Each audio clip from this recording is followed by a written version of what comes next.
And this meeting of the Seguin Independent School District has been duly called, and notice of this meeting has been posted in accordance with the Texas Opens Meeting Act, Section 551.043 of the Texas Government Code. So the purpose of this early evening meeting is for our first introduction to the budget workshop. Mr. Hilbert.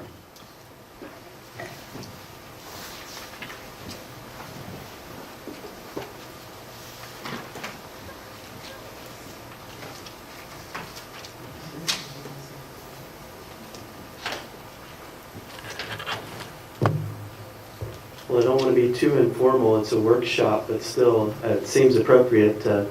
President Jimenez, members of the board, Dr. Gutierrez, we have our first budget workshop for this fiscal year, and we did meet last week with the budget committee for the first time, and I would say that typically we meet a little bit earlier than first meeting with the budget committee. But this has been an unusual year from an operational standpoint, a lot of things going on. But really at the most, we might be a week out, but typically in February would be when we would have our first workshop. So in terms of public meetings, I think we're still right on track. And there's a lot of work to do yet. A lot of work has already been done, even though we haven't had meetings. And what we'll do is explain some of that. So I really wanted to take some time this evening and talk about the budget development timeline, things that have already happened as well as the things that are yet to happen in developing the budget for the 2019-2020 school year. So the following flowchart will depict the sequence of those events, and that's what we're going to focus on. But as you can see, the PowerPoint really doesn't allow us to analyze all of the things that take place or that are depicted on this flowchart. So what we're going to do is take this bit by bit. So just in your mind's eye, have a visual of what this flowchart looks like, and then you'll see the slides come up as we progress through this, working through this entire flowchart. So we're going to start with the top section here. The green section is what we have to know first when we're going to develop a budget. And what that is, show you here, is our revenue projections. Obviously, you don't want to build an expenditure budget that is in excess of your revenue. And I apologize for my back. So we have to build the revenue first, and then we build out the expense side of the budget after that. So the revenue side of the budget primarily is composed of, and again, we're talking specifically about maintenance and operations, also known as the general operating fund or the general fund. And when you're talking about taxes, you'll hear it referenced as M&O taxes. All of those things are the same budget. That's what we're talking about here tonight. So we have to look at property tax revenue. In addition to that, we have to look at state revenue, state aid. A lot of people would like to think that that's 50-50, but it's actually not. The local property side is closer to 60% of the revenue that's brought in from the district, and 40% for the state in the case of Seguin ISD. And so we take those numbers. We don't have all of that information for next year yet. We'll talk about that in a moment. But we take what we do have and trend that out for what we're expecting for next year. So you can see the need for conservative estimates, because if you overestimate your revenue and you build your expense off of that, your revenue comes in short the next year, you've got a problem.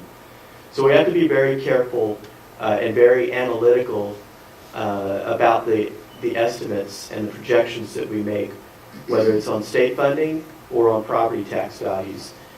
Property tax values are a little easier, actually, to analyze in the case of Seguin ISD, because the growth has been fairly consistent. It hasn't been tremendous, but it's been fairly consistent over the years. And so we're really able to trend that out. With state revenue, as long as the legislature doesn't go in and do something over the next short period of time that really changes things for us. The analytics are still there, but it's tricky in a legislative year, which is what we're in now. So we'll keep you posted on that.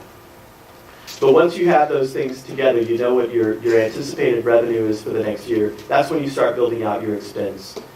And so we'll start looking at that now. And keep in mind what we're doing is we're just working our way down that flow chart that I showed you earlier. And so you can see that the green boxes at the top, those represent your revenue projections. Now we're starting to get into the gold and the brown colors. This is not attached in the flow chart diagram, and the reason for that is because we're looking at a completely different set of numbers now. We're looking at expenses now. So the first thing we have to do to build our expense budget for a given year is we have to look at the current year. So we start out with the current budget where we stand right this minute with all the amendments and everything that has taken place all the way up through and including January is the latest we have right now. We'll be bringing January to you later this evening. So we would take the current budget as it stands right now, but then we would back out all of the amendments for the current year. When I say we back them out line by line, literally on a spreadsheet, one line at a time, so we know what each one of those amendments is for.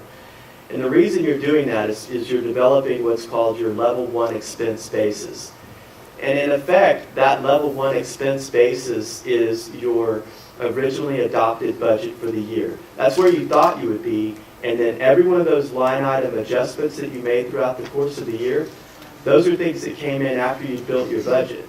And so you need to analyze those and determine which ones you've got to put back in to the New Year's budget. So that next year they're not a budget amendment, but they are a part of the original budget. But you want to look at them individually because you don't want to take every single amendment for the current year and just dump it into your budget and inflate your budget unnecessarily. A lot of things were one-time costs. You don't want to have them recurring, so you look at each one of them. And the ones that are recurring, then you do include them. So, as I mentioned, that level 1 expense basis equates to your current year original adopted budget. Now, as we move further down the flow chart, once we have our expense basis level 1 calculated, now we have to start looking, as I mentioned, at the costs that were brought into the current year's budget, but subsequent to the original adopted budget. And there's 3 things listed here. The first one to the far right says you have to add back next year's required additional expense. What does that mean? Well, those could be new approved initiatives that were not started in the current year. So, for example, we know we're expanding a program. It's a whole new cost. There's nothing associated with an amendments for the current year. And so we know we have that. It's already been board approved. And there's nothing we can do about it. No more decisions to be made. We lay those in from the beginning. Then we also have to add in the next year's new recurring expenses.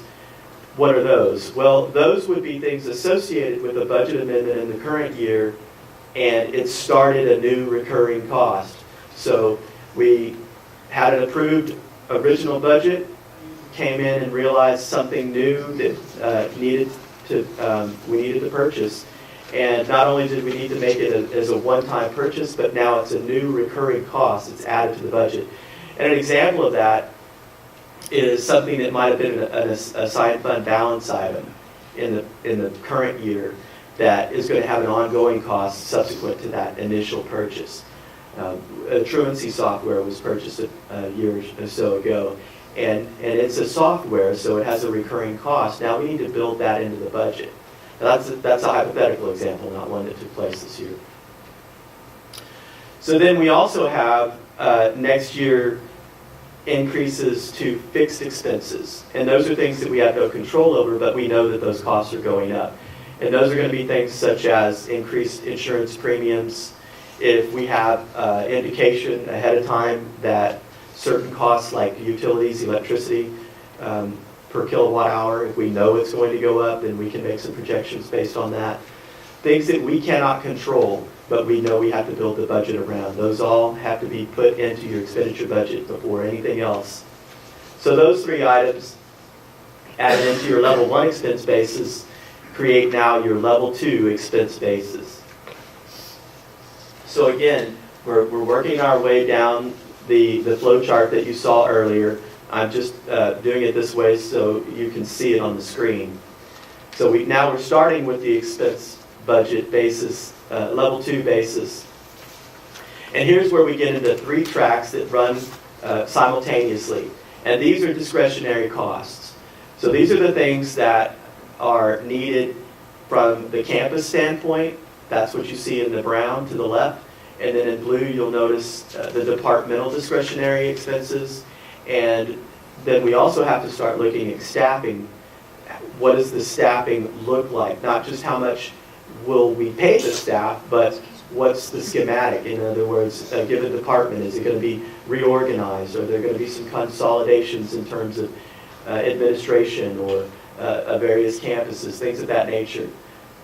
We have to consider those. So the track on the left is, as we move forward through this, that's about campuses in brown. In blue is about departments, and in gray, that's HR and staffing.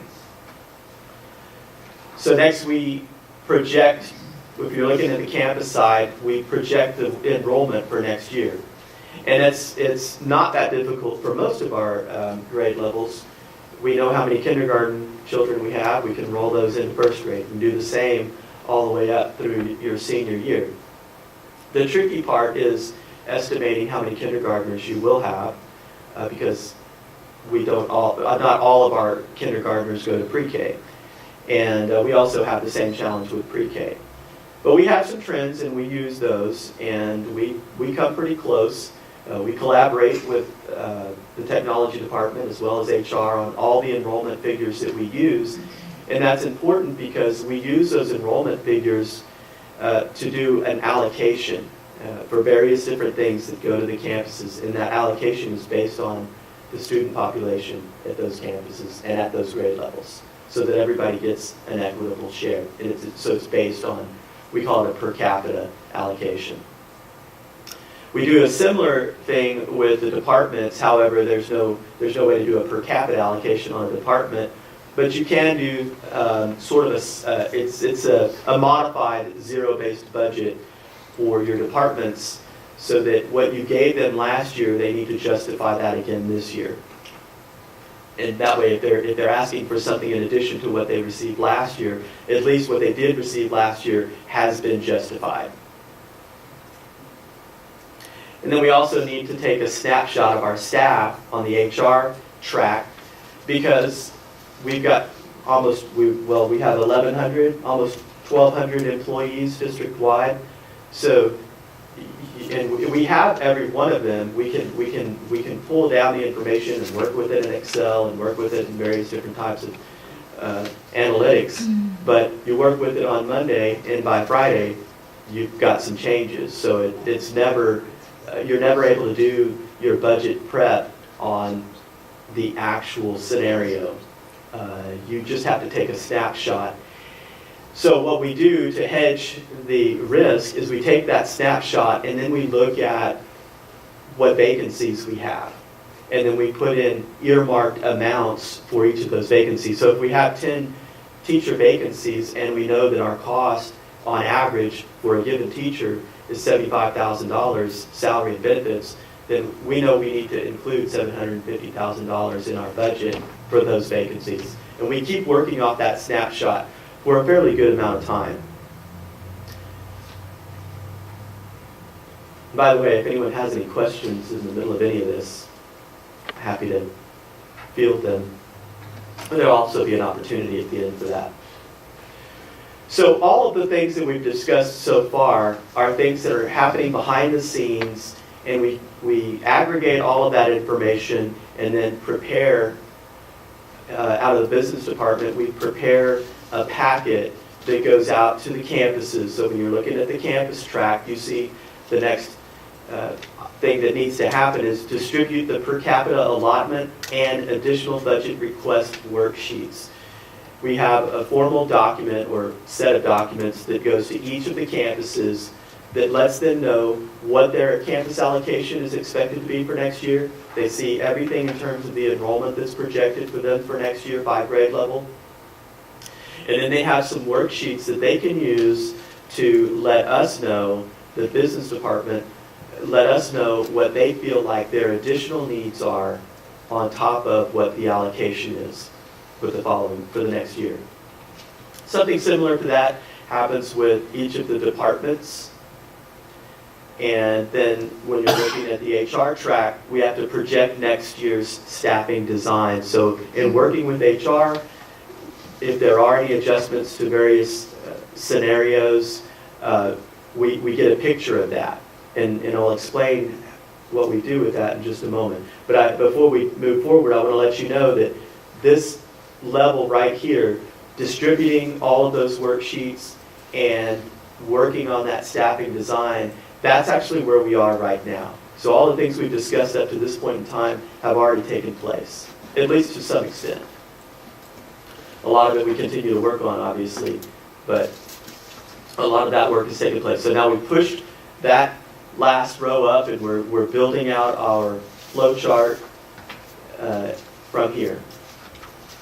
So continuing down those 3 tracks, we collect the worksheets back from the departments and the campuses.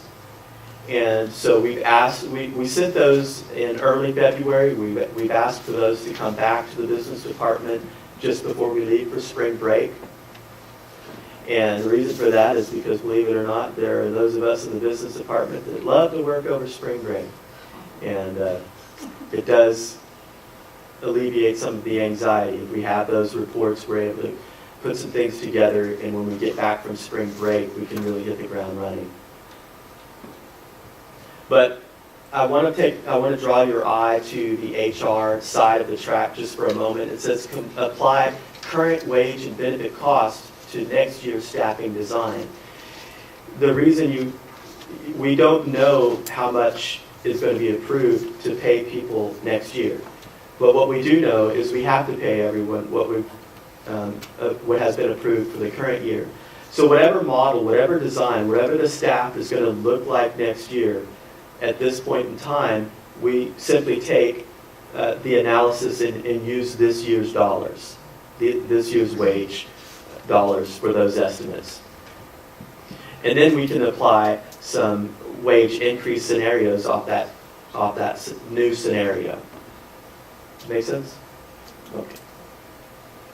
So continuing to move down, we've collected all the data, we've done all the analytics that we can do. So now it's time for administrative review. And by administrative review, we're referring to the superintendent and his leadership team. Depending on the particular item that is being reviewed, there are others that would be asked to come in and speak to it, because all of these tracks are talking about discretionary things. And we all know there's not enough money to pay for everything that everybody even legitimately needs. So some tough decisions have to be made, but the opportunity is there for the discussion of all of the items that are up for the review. And so those discussions are had, decisions are made. We even will include some scenario analysis of wage increases, because the decisions that are made regarding campus discretionary items and the decisions that are made regarding departmental discretionary items, coupled with the things that we talked about prior to the discretionary items, all of those impact your ability to provide wage increases. And so we run scenarios that play out what our budget would look like depending on the decisions that are made on those discretionary items.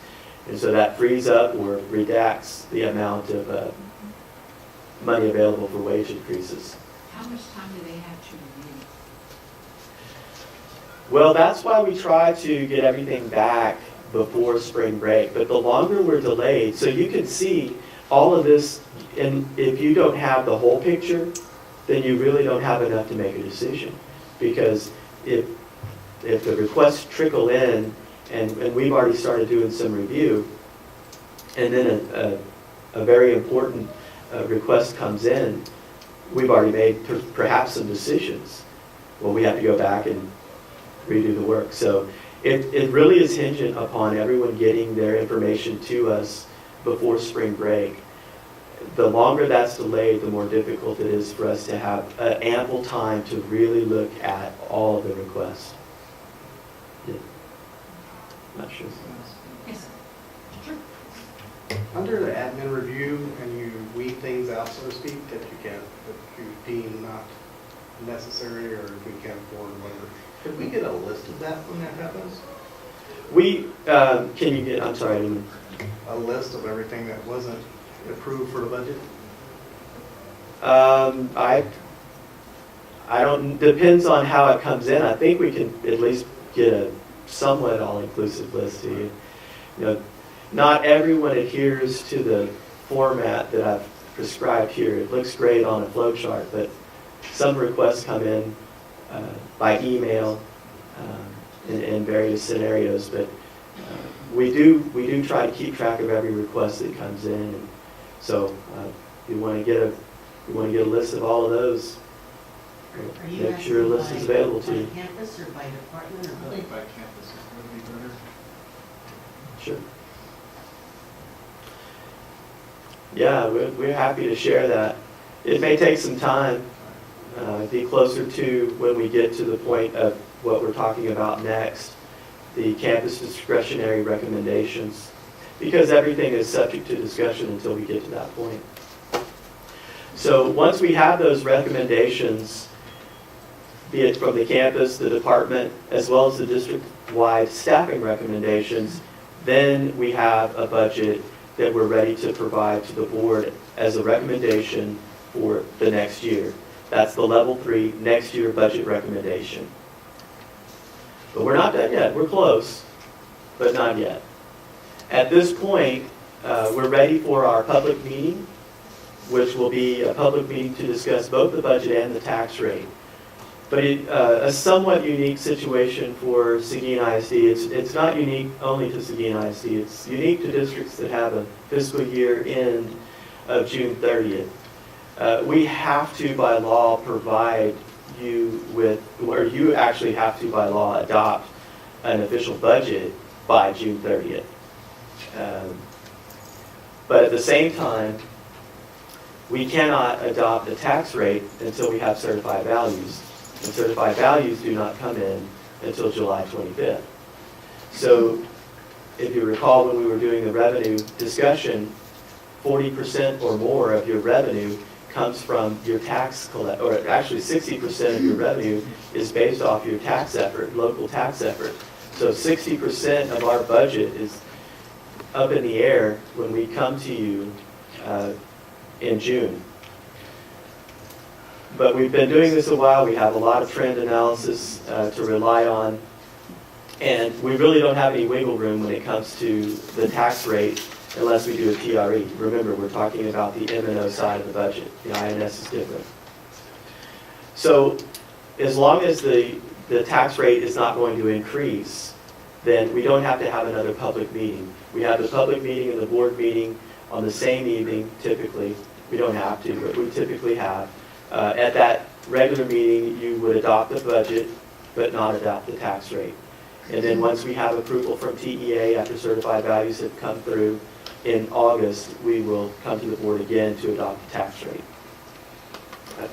So that's what this final note disclosure says, is that the budget must be adopted by June 30th each year. However, because certified property values are not provided to the district until July 25th, the tax rate may not be adopted until the August board meeting. Okay, so in essence, that's the fastest I can run through the budget flow chart. 25 minutes. Maybe could have done a little faster. But that's another snapshot of the flow chart. You do have a copy of that. There's one on the exhibit as well as in your packet, and some are available if there are any in the audience that would like a hard copy that you can read. It's the full flow chart.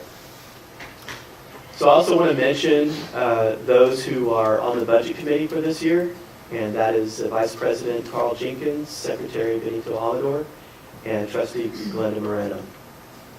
And so we'll continue to meet with the budget committee on a monthly basis. We can do that more often than once a month. That's why I say in the next slide, preliminary budget calendars are available upon request, because in the preliminary budget calendar that we have right now, we're only showing one budget committee meeting a month and one board workshop a month. We are more than happy to do more than that. We can do less than that if you want to. We're going to go through the flow chart and build the budget regardless, but we want to make sure that through the entire phase that the budget committee has what they want. We want you to let us know how much information you have, as you did this evening, Mr. Jenkins. Thank you. And so with that, if there are any questions? I just think it's in reference to earlier, I'm not trying to micromanage by any means. I think it's important that we know what everybody wants and if they didn't get it. So the next year, if we have to talk, if they talk to us about it or whatever, we know where it is and where it is in the budget and so forth. And it's good to know, it's good information. And I think that's a reasonable request, and to be able to paint a picture of what the needs are on the campuses so that we can plan accordingly. And some of the requests that come through, unlike yours, which is reasonable, some of the requests, they know they're not going to get it, but why not ask? And so that's the purpose for a lot of filtering out. But a lot We of do the encourage, just like departments, for people to ask, to dream big. I mean, so they do at the campus level and here as well. You're not gonna get it if you ask. You can be assured of that. Any other? Any other questions? Well, we will We will go ahead and adjourn this workshop. This budget workshop is 5:58.